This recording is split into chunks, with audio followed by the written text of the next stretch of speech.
An obsession. I feel, you see, that I must lay to rest a ghost which has haunted me for some time.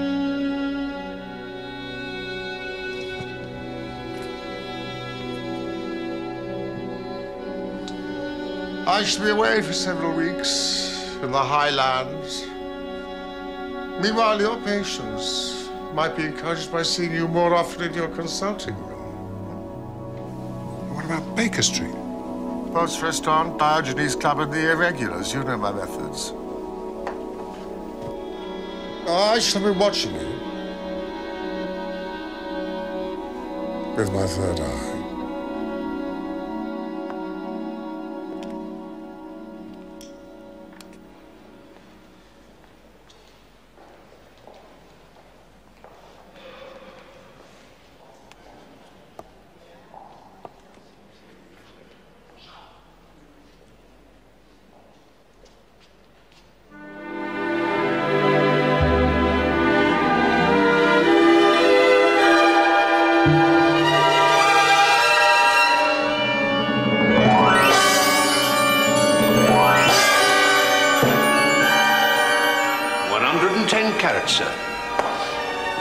Bigger than the Oak Diamond. Bigger even than the Koh-i-Noor. No wonder the froggies are anxious to get it back. Closing in 10 minutes, sir. Hello!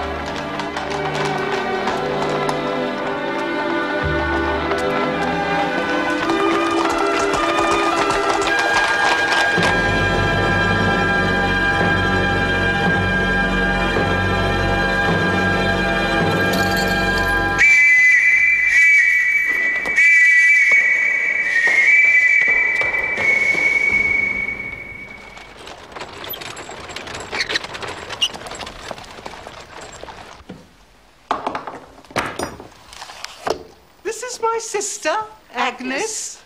Do you not perceive the strong family resemblance between us? It's the bone structure. Peculiar to the Garridebs, be they male or female, don't you know? And this is Emily. Emily? We're descended from good Anglo-Saxon stock. Ancient blood courses through our veins. I'm relieved to hear it. Oh, do, please, do sit down. Did you say Garrideb? Doctor, I'm not in the habit of repeating myself. She's not in the habit of repeating herself. I've just said that, Agnes, dear. My sister's a little hard of hearing, don't you know? One of my university lecturers was called Garrideb. He remembers you, Dr. Watson. You're related? He is our brother, Nathan, and the only reason for our presence here today. He's ill? Not in ordinary. No.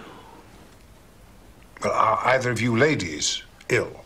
Not in ordinary. Thought. My sister and I have followed a strict regime of clean, healthy living since we were young girls. My father wouldn't allow it. And we insist that all our gentlemen do the same.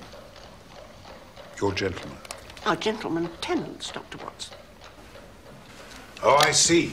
You rent rooms? Not to anybody, you understand? My sister and I are most particular about who we have under our roof. Isn't that so, Emily? I don't quite follow. If no one is ill, why have you come to see me? I'd have thought that was obvious, Doctor. We have a case for Mr. Sherlock Holmes.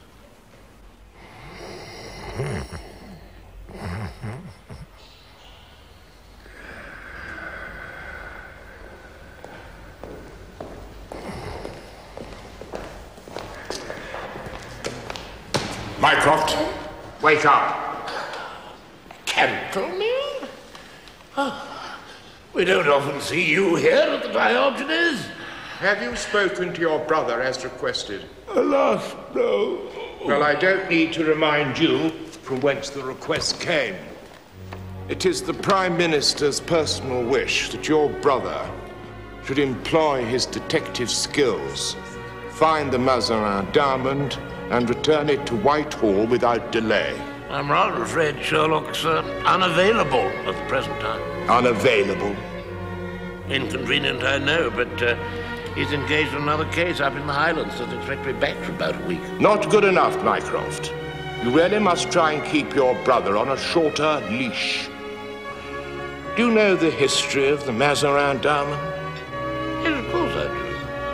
It was named after Cardinal Jules Mazarin, a chief minister during the reign of Louis XIV. It belongs now to Her Majesty the Queen. Yes, but it is soon to be returned to France, where it belongs, as a goodwill gesture on the part of the British people. And I think you'll agree that such a gesture can only help to cement the relationship between our two countries. To go back on our word now could spell diplomatic disaster. The Prime Minister has asked that your brother investigates this case, and Mr. Holmes has never, ever let him down. My dear Horatio, if Sherlock were here, I'm sure he'd be more than delighted to assist. At least I think he would. But he's not here, you see, so he can't. But I could. Illuminate me.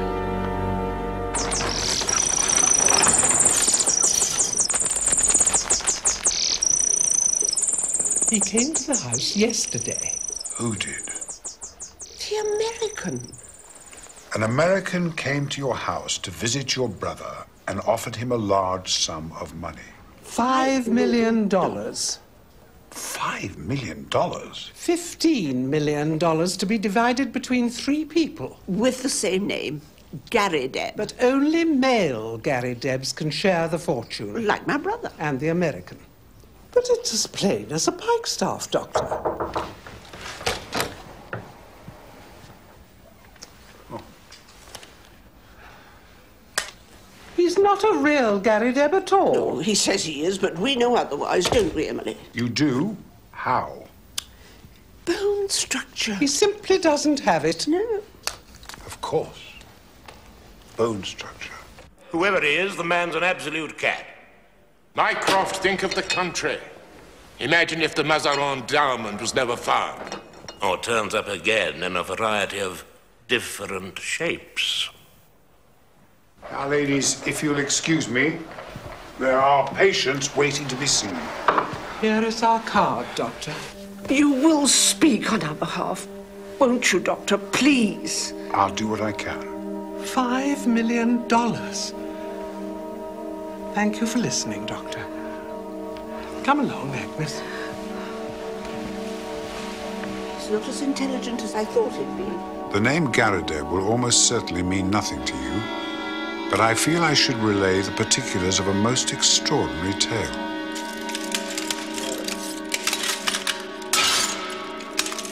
How long had the diamond been exhibited before its theft? Nearly 10 years. Inside the same glass case? Yes, as far as we know. Has, this lock ever been changed? The whole gate would have to be replaced, Mr. Holmes. Nothing was left to chance. Inspector, whoever took the diamond was able to walk in here without any apparent difficulty. Since there are no marks or scratches on the lock to suggest it was forced, we may safely conclude the thief had a key.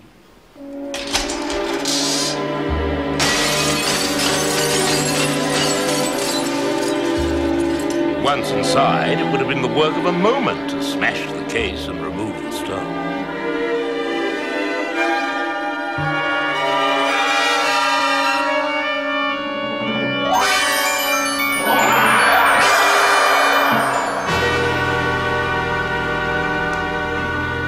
I gather you were unconscious at the time of the theft, is that correct? Oh, that's right, sir. So? Well, I was just seeing out the last of the public and getting ready to lock up for the night when he came at me. You saw him? No, sir. Before I could turn around, he clobbered me and I went down. You seem confident that your attacker was a male who acted alone? Oh, I suppose so, sir. But I couldn't swear to it. As far as I knew, the Count had gone and the museum was empty. Count? The Count Silvius was the last member of the public to leave the building before the attack happened. Count Negretto Silvius. We've spoken to him. He remembers seeing nothing untoward. He would. And the Commissioner himself has asked me not to pursue that line of inquiry. Count was lucky, sir. If he stayed any longer, he might have got clobbered as well.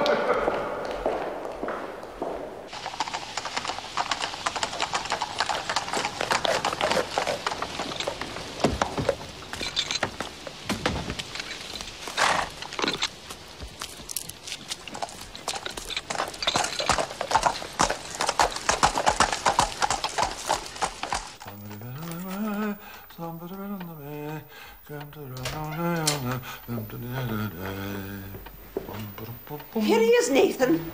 Oh, dear. Oh, he hasn't, has he? Yes, he has. Ah, young Watkins. Nice to see you after all these years. Pay no regard, Doctor. Well, sit you down, young Watkins. A species of the family, Vespertilionidae. I found them in a subterranean cavern in my travels in Safari and Southeast Africa in my younger days. They don't get out much now, of course. Hands and legs aren't what they were. Nathan, Dr. Watson is acting for Mr. Sherlock Holmes. He's come to talk about the other Mr. Gary Deb, not your hands and legs. Ah, here it is. Tell him what the American told us. Our visitor started by explaining that anyone from Kansas in the United States of America would recognize the name Alexander Hamilton Gary Deb. He had no kith nor kin, but he took a kind of pride in the queerness of the name, and that's what brought us together. One day I had a visit from the old man. He was tickled to death to find someone else with the same name and dead set on finding out if there were any other Garadebs in the world. So he asked me to find him another. I said I was a busy man and couldn't spend my life hiking around the world in search of other Garadebs. But when he died, about a year later, he left behind the queerest will ever filed in the state of Kansas. His property was divided into 3 parts, of which I was to have 1, on condition that I found 2 Garadebs who would share the remainder. $5 million each, if it's a cent. But we can't lay a finger on it until we all 3 stand in a row. Don't believe a word of it. Sir, there isn't one in the whole of the United States. I went through with a fine-tooth comb and never a Garadeb could I catch. Then I decided to try the old country. And sure enough, there was your name in the London telephone directory. 3 adult men, sir. That's what it specified in Alexander Hamilton Garadeb's will. 2 down, 1 to go. $5 million. Hallelujah. Unparalleled good fortune. Female relatives are disqualified. Surely there must be some other Gary Debs in the world. What do you think? Well, do you believe this man's story, Mr. Garadeb? Oh, without a doubt. He had an honest face. Oh, the man's a rogue. Your sisters think otherwise. Emily and Agnes are inclined to read too much romantic fiction. Inclined to find shadows where there should only be light. Nonsense. Well, thank you for explaining, Mr. Garadeb. It's been a great pleasure to see you again, sir. May I have a word, please? Nathan. Oh, you silly old... Well, you'll just have to draw your own conclusions. If, as seems probable, this American Garadeb is a rogue, then you may already have seen the last of him. But please let me know if there are any further developments. Oh, we shall. Goodbye, sir. Good day to you then, young Watkins. Poppycock and baldy ass. Just think what I could do with $5 million. I've got the nucleus of a national collection. I shall be the Hans Sloane of my age. Oh,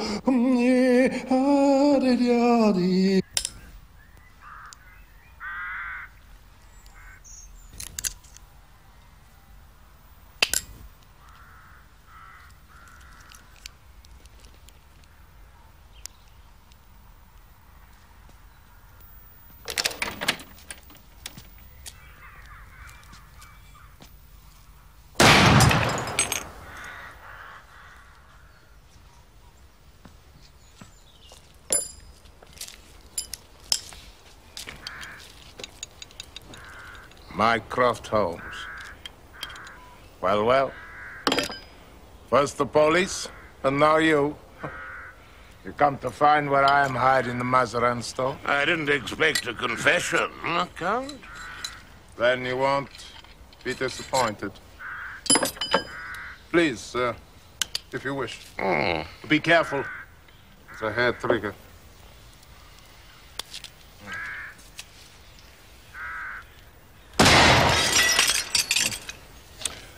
They were a gift from the Princess of Wales. Such balance, such workmanship. A beautiful thing fits strangely in the wrong hand. Yeah, she is extraordinarily beautiful. She? Diamond. Oh. I must say I'm surprised no one has been tempted to steal her away from Whitehall before. I'm sure the temptation was there, Count. All that was lacking was audacity and opportunity. Ah, audacity and opportunity. And motive. Avariciousness and greed are motives, Count. I'm sure you're familiar with them. The police are satisfied that I was away from the building when the theft occurred. Okay, Sarah.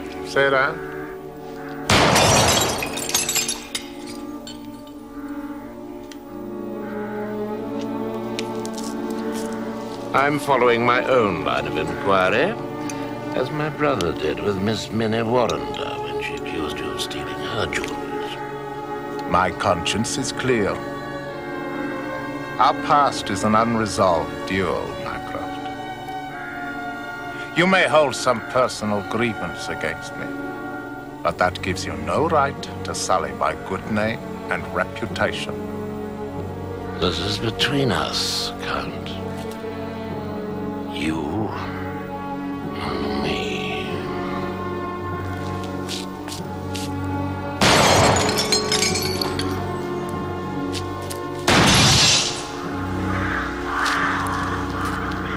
Oh, do forgive me. It's a hair trigger.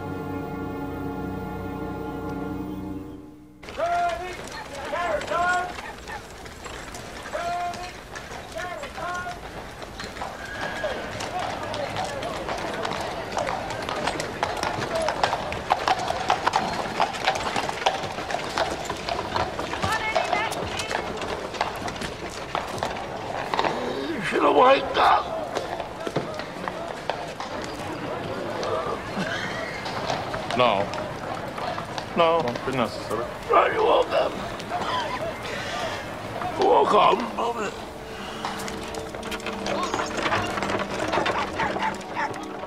My dear Holmes, I agree that $5 million is an impossibly generous offer. But for the sake of my old tutor, I hope it doesn't prove to be false. I'm sorry to disturb you, Doctor. There's a Mr. Gary Deb to see you. Thank you, Mrs. Hudson. Show him in.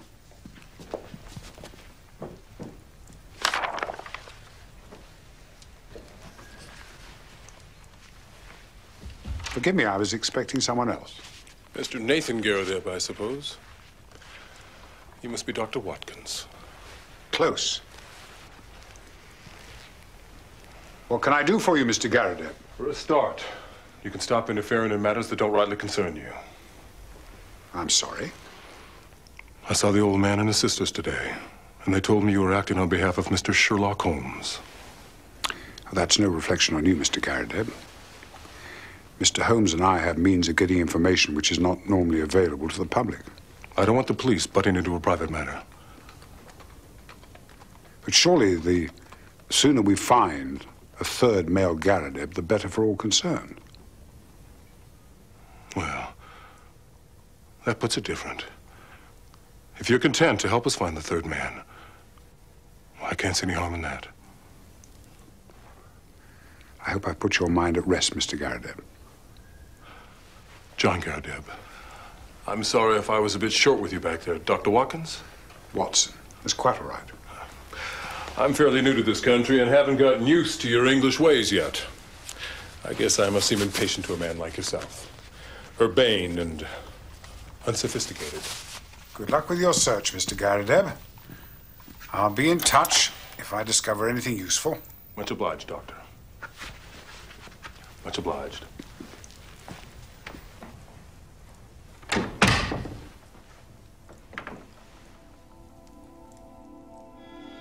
John Garrideb has an English coat, frayed at the elbow and trousers, bagged at the knees with at least a year's wear. Despite what he says, I'll wager that he hasn't just arrived in this country. You would hardly refuse to trade with someone who possessed a diamond of, exceptional quality? That depends, Mr. Mycroft. Oh? On what? The provenance of the diamond, of course. Oh. Its legality.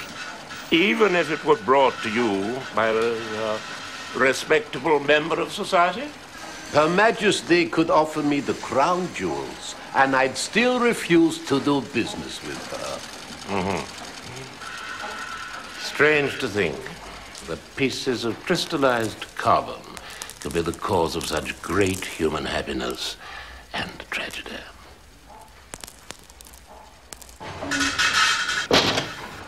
Some things are better said in private, Mr. Mycroft. You do understand. I think we understand each other. You have a reputable business. You can't afford to make mistakes. L'chaim. You were offered a diamond. Yes. I was interested, of course. He was willing to pay a lot of money. Who was? Tell me.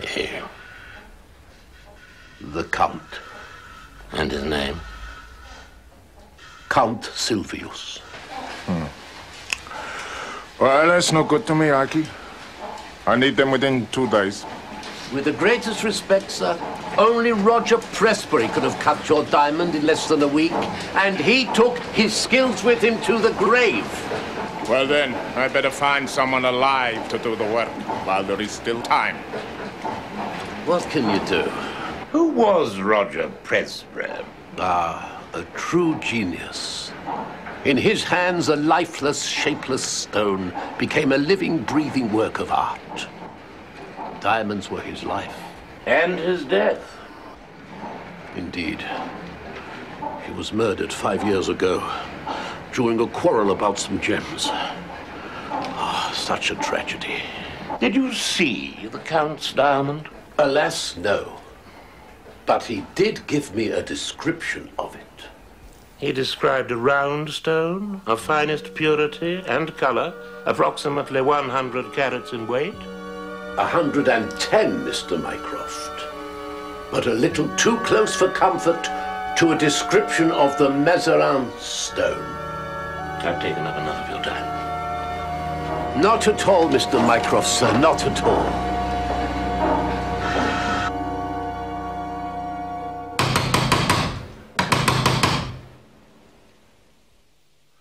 Ladies!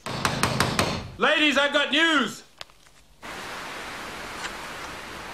Ladies, tell your brother I've got good news. Your antipathy for the Count is well known. Unlike your reasons, he brings the higher echelons of our society into disrepute. In your opinion. I suppose you realize that the Count is among the guests at a levee at St. James's Palace tomorrow morning. He should be serving a prison sentence. And the Prince and Princess of Wales are unlikely to entertain suspected criminals, are they? Drive on, George.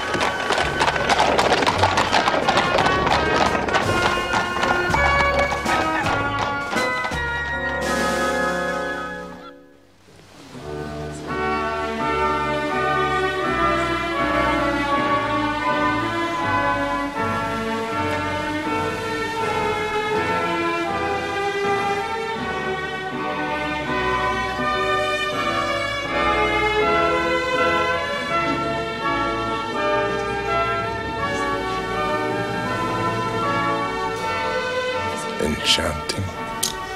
You are an incorrigible flatterer, Count Silvius. Bertie would be most disturbed if he knew of your attention. Your most humble servant.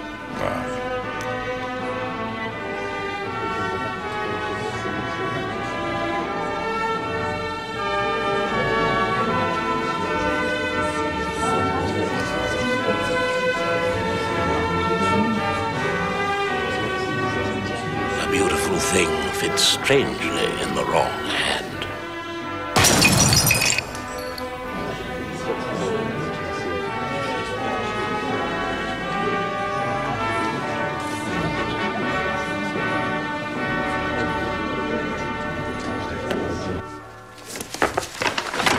There.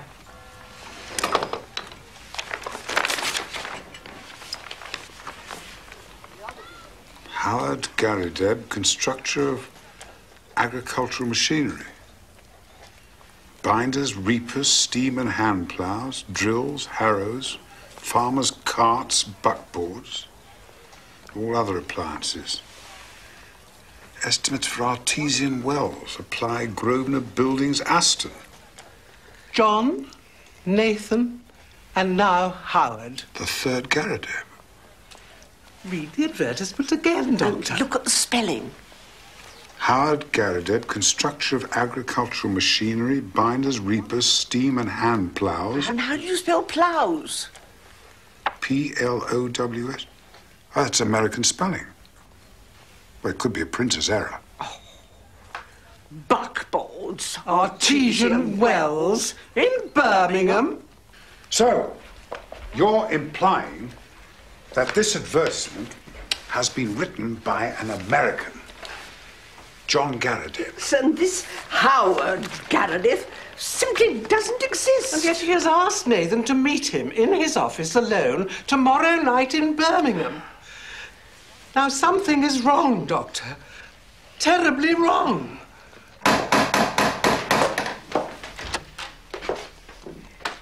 Count Negretto Silvius.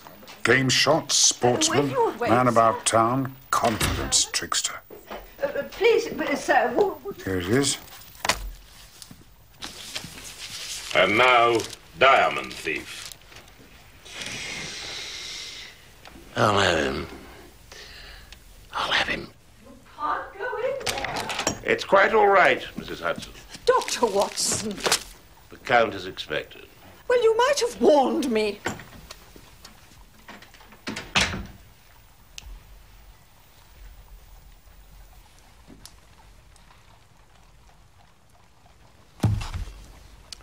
I want to talk to this man in private. Stay where you are, Watson.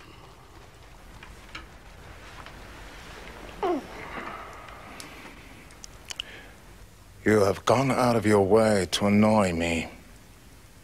You have set your creatures upon my track. My creatures? I assure you no. 2 days ago, it was a cabman. Today, some booming old fool at the palace. You give my little impersonations too much praise. So, you admit that you have dogged me. Why? I want the Mazarin stone. You've come here to find out how much I know and how far my removal is absolutely essential. And I know everything except one thing which you are now about to tell me. Where is the Mazarin stone? Well, how the devil should I be able to tell you where she is? Do you know what's kept in this notebook, Count? You are all here. Every action of your vile and dangerous life. You know you will make nothing of that. Here is the robbery on the Train de Luxe to the Riviera. And here, in the same year, Count, is the forged check to the Crédit Lyonnais. No, you are wrong there. Then I'm right on the others. Now, Count, you are a card player. When the other fellow has all the trumps, it saves time to put down one's hand. What has all this to do with the Mazarin stone? I have the cabby who took you to Whitehall and brought you away again. I have the attendant who saw you looking at the jewel case. I have the jeweler who refused to cut the stone up. That's the hand I play from. But one card is missing. Queen of Diamonds. You're wasting time if you believe I have her. Continue to doubt me if it amuses you. Don't amuse me. And remember, hair trigger.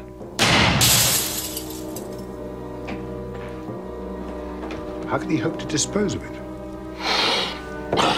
The jeweler said it would take weeks to cut up the stone.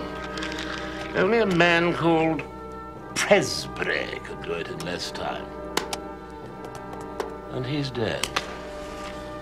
But the man who killed him may still be alive. What does he mean by hair trigger? He means I won't die in my bed.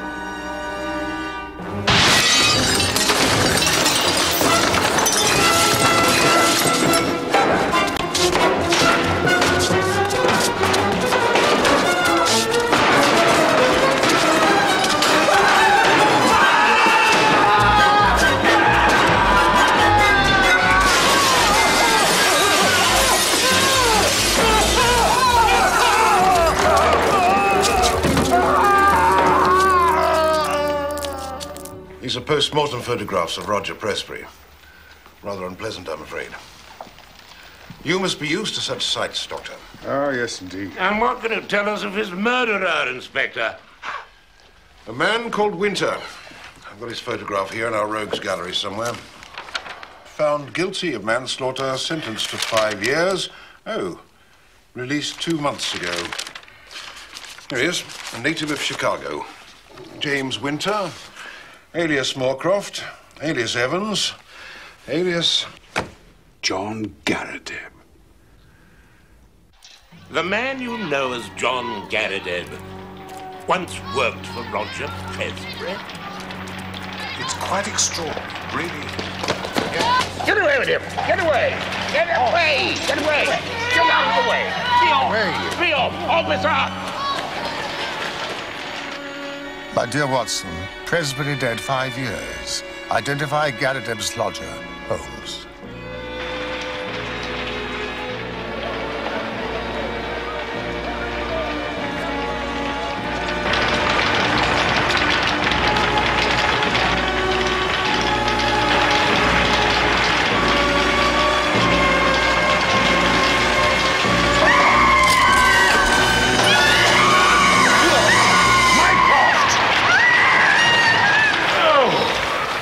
God, I thought it was you. This is proof. He feels my boot very close to his backside. It must be very wearisome for you trying to keep this place tidy, Mrs. Hudson. My sister and I are quite used to clutter. It seems that this John Garrideb is an imposter. His name is Winter. Well, I told you, Emily. I didn't like his eyes. It was the bone structure, dear. You simply didn't have it. A telegram arrived a moment ago. Thank you, Mrs. Hudson. Now, ladies, please. Please come to workshop. Urgent information. Ike. It is very important that you tell me about your American lodger and why he left your household. Well, he didn't leave. He simply disappeared. Do you remember when? When? Oh, dear. 4 or 5 years ago. Isn't that right, Emily? Give or take a few months, yes, dear. Then your brother took over his room. How clever of you to know that, Doctor. Miss Garrideb. Miss Garrideb. And Miss Garrideb. Watson, would you be good enough to escort these ladies home? I have urgent business to attend to. I'll follow you later. I'll try to persuade Nathan not to travel to Birmingham. We should be so grateful. It could cause irreparable damage to his health. Forgive me, ladies. Two of the finest detectives it's ever been my privilege to meet. Such a card. I really am very sorry. What's done is done, Mr. Mycroft. Van Seder is in London. He plans to return to Amsterdam before tomorrow night. Who is Van Seder? He has a boat down on the Thames, I don't know where. He will take the Mazarin stone to Amsterdam. You're sure the stone hasn't been cut? Ah, well, you see, it can be cleaved, split down the grain with a single blow. Would Presbury's assistant have the necessary skill to cleave a large diamond? He may convince others that he has, but not me. The man is a criminal, Mr. Garrideb. But he doesn't exist. He doesn't exist. We've been trying to tell you that, haven't we? Nonsense! You're jealous because I'm about to inherit $5 million. I have no right to insist, but it's my professional advice, Mr. Garrideb, that you should not travel to Birmingham. Out of my way, young Watkins, unless you wish to be trampled underfoot. When I return tomorrow, I shall be a wealthy man. Euston!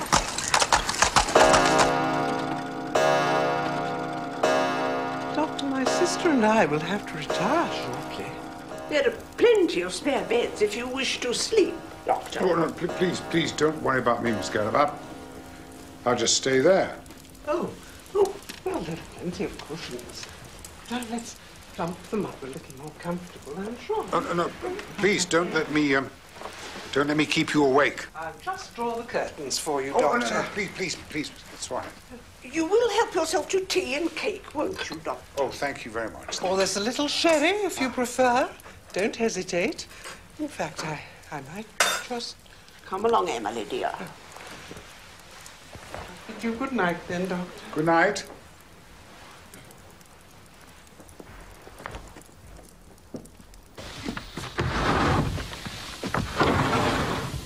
Oh. All clear, is it? Yes. Splendid. Oh.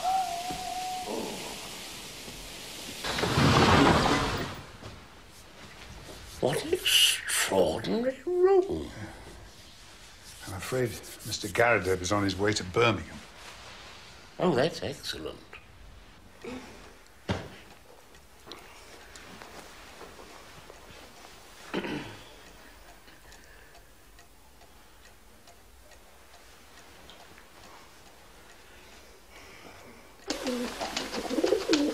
This is much more serious than I thought, Watson. You may need this.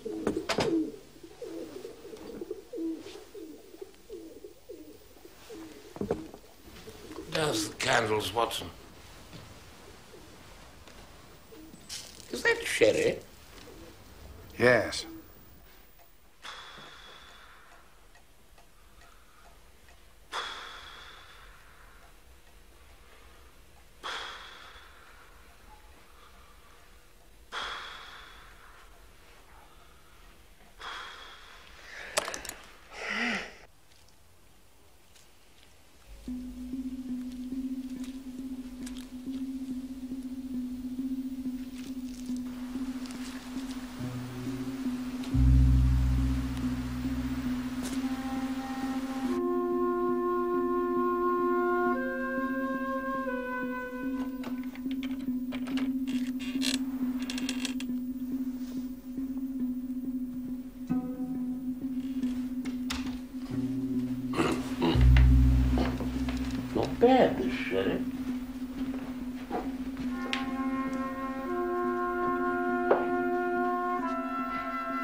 James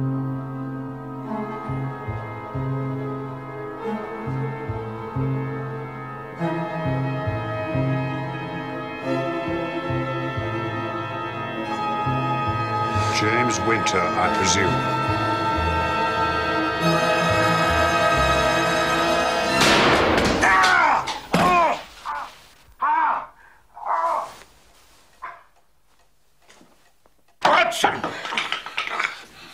Are you all right? I saw the gun in his hand. I didn't... You got the wrong man. I think not, Mr. Winter. It was Presbury's idea. Presbury's dead. When he was alive, sir. You've got to believe me. He went to the museum every week for 3 years.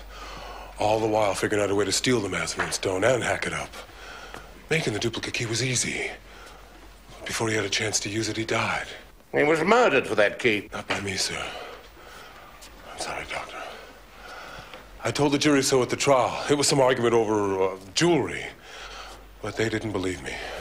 Did you steal the Mazarin stone? No, sir. I did not. I didn't mean to hit you with it. I'm sorry. Then who did? Presbury's murderer. The only other man who knew of his plan to steal it.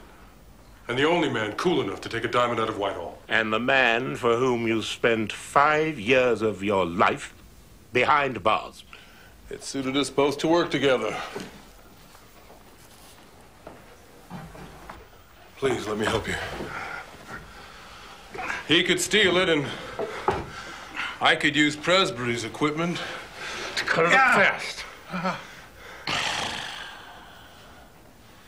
But Nathan Garrideb was in the way. Yeah. And I was the only one who knew the location of his workshop. Can you wonder I wanted to get to it? And can you wonder when I found this crazy boob of a bug hunter squatting right on top of it and never quit in his room? Well, I had to do all I could to shift him. Easy. Would have been a whole lot easier to put him away. But I'm a soft-hearted guy. As your Lord Byron said, he was the mildest-mannered man who ever cut a throat. Where is the Mazarin stone? My associate is bringing it here with him. But I guess now we'll have to forego cleaving it before shipping it to Amsterdam. By Van Sedder? Yes. It's already on its way to Amsterdam. Your associate has betrayed you just as he's betrayed so many others. He and I made a deal. And a gentleman always keeps his word.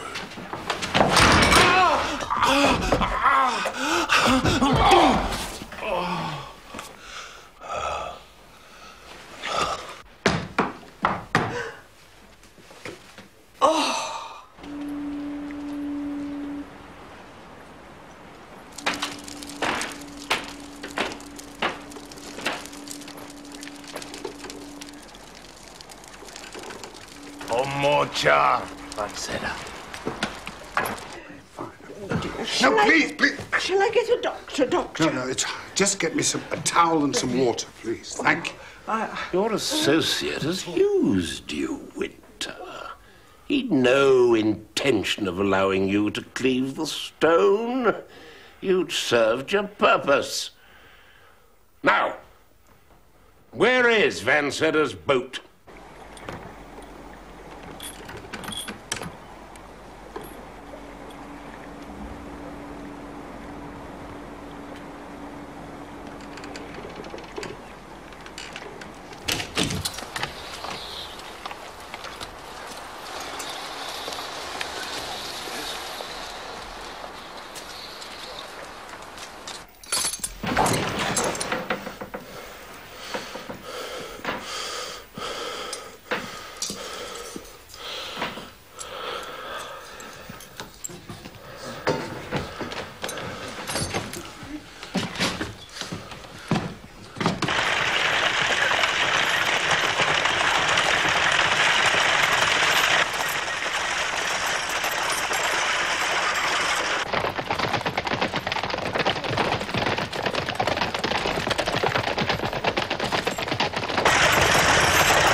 mine. Bravo.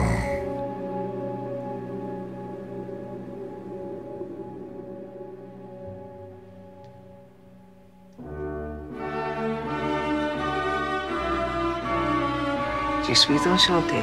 Merci bien.